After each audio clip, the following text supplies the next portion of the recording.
Welkom terug hier op Groot Plaas. So saam met ons vanoggend in die ateljee Fransjo van Heerden. Hy is van Stonehill Manufacturing om te gesels oor hulle sitplek oortreksels. Fransjo, goeiemôre en welkom. Ag, dankie om hier te wees. So, kom ons begin gou net bietjie eers by wie presies is Stonehill? Man, Stonehill is 'n reg Suid-Afrikaanse maatskappy. Ons is gebaseer hier in Pretoria en word besit en bestuur deur myself en my vrou Marie. En ons het 'n produksiespan wat omtrent 35 mense besit wat basies fokus en om hoë kwaliteit seat covers te vervaardig vir 4x4's of jy weet bakkies, maar ons maak ook wel dashboard covers, gear covers, loadliners en spaarwiel covers wat ons landwyd versprei en ook uitvoer na Afrika en selfs ook Japan. Sure. En dan word ons ook vier ons ook hierdie jaar ons 20ste bestaanjaar. So julle is nou al 'n rukkie in die bedryf, so julle verstaan wat aangaan. Ek neem aan dit is ook hoekom julle sekere materiale dan nou gebruik. Ja, kyk, ons gebruik hoofsaaklik 100% 550 gram cotton canvas. En dit natuurlik word dan deur 'n baie intensiewe kleringsproses gegaan sodat by ons Suid-Afrikaanse omstandighede kan pas. En dan word die materiaal natuurlik ook geskotchguard wat 'n bietjie waterdig en UV bestand maak. En dan wat ons dan wel natuurlik doen is ons sit leerinsetsels aan die kante van die sitplek oortreksel wat hoë wrywingsareas, jy weet, vat en dan beskerm dit natuurlik die stoel en daarop dan gee ons die seat covers ook 'n 7 jaar onbeperkte waarborg. Wow. Nou, hoekom het julle spesifiek op hierdie materiaal besluit en hoekom is dit so geskik vir 4x4 spesifiek? Man, cotton canvas is natuurlik 'n baie breathable of 'n asemhaalbare materiaal. En dit maak hom verskriklik lekker om op te sit. En dan word die seat cover spesifiek geontwikkel vir jou spesifieke voertuig, vir jou 4x4. En dan sodat hy kan pas soos 'n handskoen in jou kar. En dan is daar natuurlik 5 kleuropsies om van te kies wat natuurlik by die tema van die voertuig of enige voertuig te kan pas. En dan natuurlik, jy weet, gebruik ons ekstra addisionele sakkies voor en al die jy weet funksies wat jy huidiglik het op jou sitplekke sal jy nog steeds behou. Maar jy kan natuurlik vir die lang pad natuurlik. En dit sluit nou in weer natuurlik soos kom ons sê jy het 'n dash cover, die funksionaliteit van jou airbags en daai tipe goede bly. Ja, die airbags, die ESO fixes vir die vrouens natuurlik gebruik om die babas stoeltjies vas te sit. En ja, armleunings en sulke goed, elkeen sal sy eie cover hê, ja natuurlik, ja. So wie sal nou tipies van julle dienste gebruik maak? Man, ons het 'n baie wye spektrum van kliënte.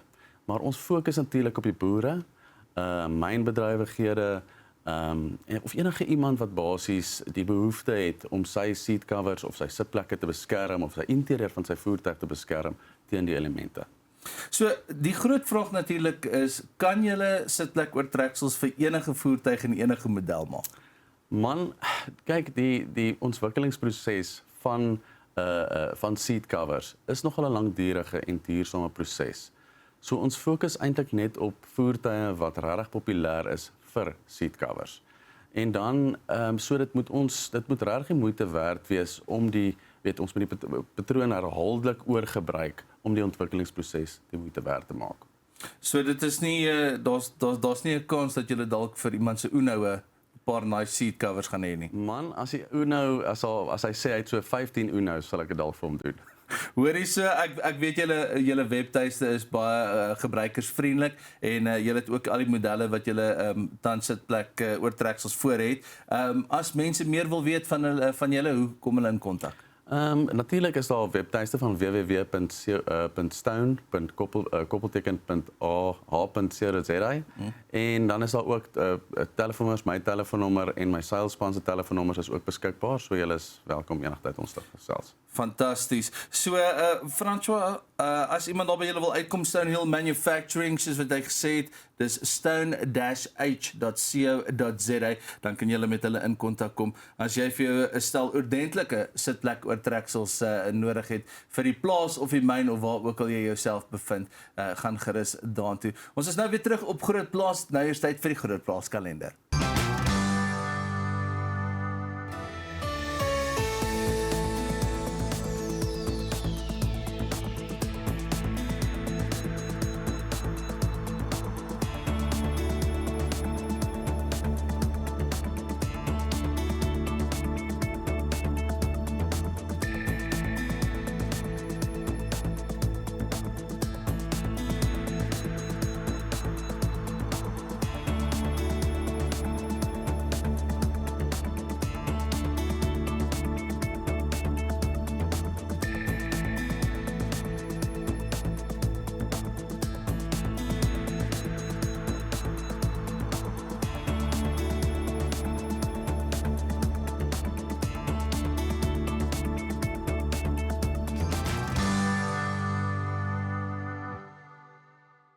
Welkom terug hier op Groot Plaas. Ons gas saam met ons vanoggend om te gesels oor canola is Zander Spamer. Hy is van Soil. Zander, goeiemôre en welkom.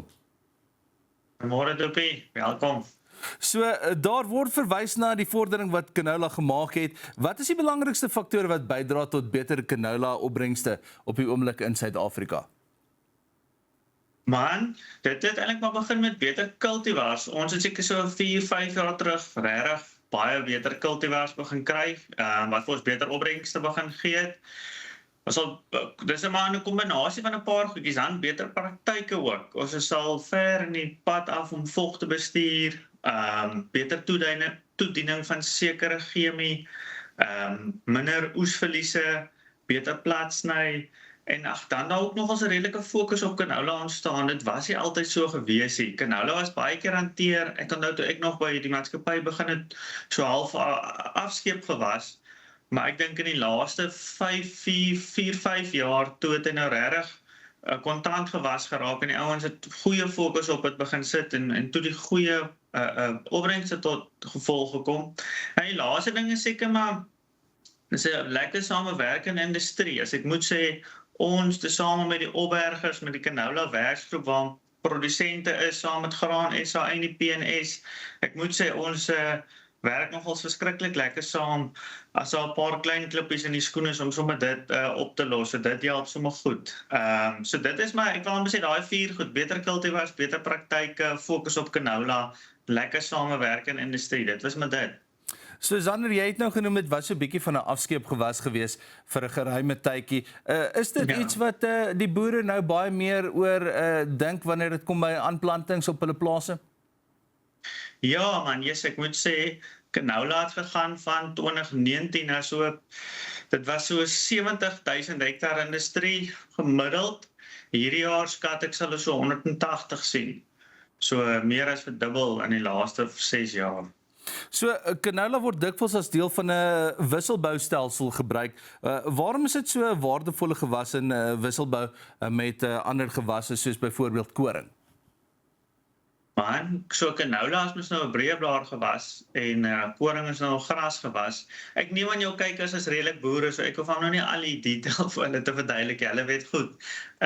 So dit bied baie beter grasbeheer. Dan canola dra ook dieselfde wortelsiektes as die grasgewasse nie. So daar's waar die rede hoekom daai breikrop, hulle noem dit self eintlik maar 'n breikrop, so daai patogene raak dormant in die canola jaar en dan dit bied ook 'n lekker vorm van inkomste diversifikasie. Dit is nie gekoppel aan enige graanmark in die koringprys suffeksie, so dis 'n heel anderste vorm van inkomste. So, as ons nou praat oor die canola, wat is die huidige mark vir dit in Suid-Afrika en is daar 'n vraag na canola produkte plaaslik en ook internasionaal? Ja, so kom ek skets net vir 'n bietjie die prentjie. So internasionaal is die oes gemiddeld so tussen 70 na 90 miljoen ton. Suid-Afrika was verlede jaar 300,000 ton. So en op 'n wêreldskaal is ons nie eers noemenswaardig nie. Maar as ons kyk waarvan af ons kom van 2019 van basies 90,000 ton oes na verlede jaar se 300,000 ton oes. So is dit so 3 keer vermeerder. So daar's soos dit 'n substansiële industrie in Suid-Afrika geraak. En as ons net kyk aan die mark, so canola is goed in die wêreld. Die voorraadvlakke is redelik goed en gesond in die wêreld en in Suid-Afrika. Maar die vraag na olie, aan die canola olie is nog baie sterk internasionaal en plaaslik en dan wil ek amper sê, jy aan die meelkant is so staamlik as daar ooraanbod, is maar redelik as gevolg van sojameel wat te veel is. So ons ervaar kwai druk op ons meelpryse, maar aan die oliekant is die vraag nog baie sterk. Nou, Zander, in watter streke van Suid-Afrika word canola hoofsaaklik verbou en hoe beïnvloed die klimaat en grondtoestande die sukses van hierdie oeste? Man, canola word nog 90% in die Weskaap verbou. En dit is maar as gevolg van canola so koue as hy blom. So dis gewoonlik tradisioneel winter, so Junie, Augustus. So So dis waarom dit baie goed in die Weskaap, omdat ons nou daai ons winter is, maar ons sien baie meer uitbreiding in die noorde van die land, veral vir jaar, waar ouens canola onder spulpunte doen, en hulle het al goeie sukses behaal in die verlede. So dit lyk of dit vir jaar redelik oor die land gaan wees. En as dit kom by ons canola boere, wat se uitdagings ervaar hulle byvoorbeeld insetkoste, saadbeskikbaarheid en natuurlik klimaatstoestande? Man, canola, net soos koring en gars, soek maar siklies en het baie dieselfde hoe kan mense uitdagings, en insetkoste is een, omdat canola val in die koring-gars rotasie, en insetkoste is deur die bank baie op die laaste tyd, en dis half meer in verhouding as prys op. So daai koste knyptang as te ware is definitief 'n realiteit vir die produsente tans. Dan op die saadbeskikbaarheid, dis waar saam met die industrie eintlik lekker werk en basies so 3 jaar terug dit lekker opgelos het. Daar is definitief genoeg saad beskikbaar die jaar vir boere om te plant. En dan op die klimaatstoestande, ons kan nou nie veel mos nou aan die klimaat doen nie, maar mens kan dalk die, kom ons sê, die effek net probeer minimaliseer. So as jy byvoorbeeld in 'n area boer wat jy weet die canola of jou winter is gou klaar, kom ons sê jou winter maar Augustus klaar, dan sal jy nou gaan met 'n canola wat 'n korter groeier is. Dan kan jy al so 'n bietjie die klimaat net dan die effek daarvan minimaliseer. So Zander, as ons nou dink aan geleenthede wat bestaan vir produsente wat oorweeg om in canola boerdery in te gaan, wat kan jy ons vertel daarvan?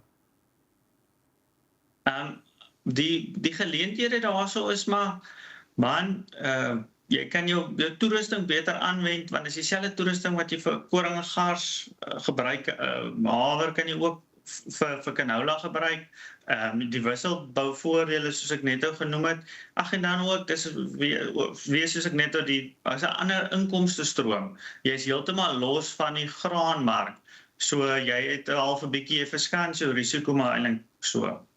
Zander, kom ons sluit gou vinnig af net, in jou eie woorde, hoe lyk die toekoms van canola boerdery in Suid-Afrika?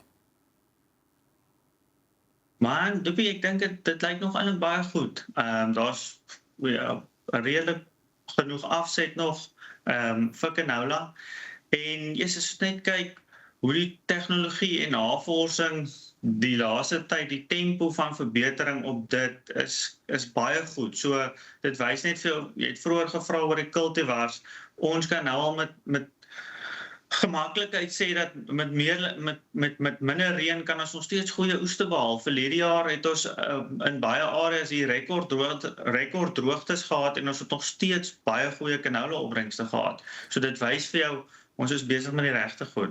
Goeie vooruitsigte daar, Zander. Baie dankie dat jy met ons gesels het vanoggend. Zander Spamer, hy is van Soil om te gesels oor die canola bedryf in Suid-Afrika. Dis al wat vir ons tyd het vir Groot Plaas vir vandag. Ons hoop jy het dit geniet en ons sien mekaar weer môre.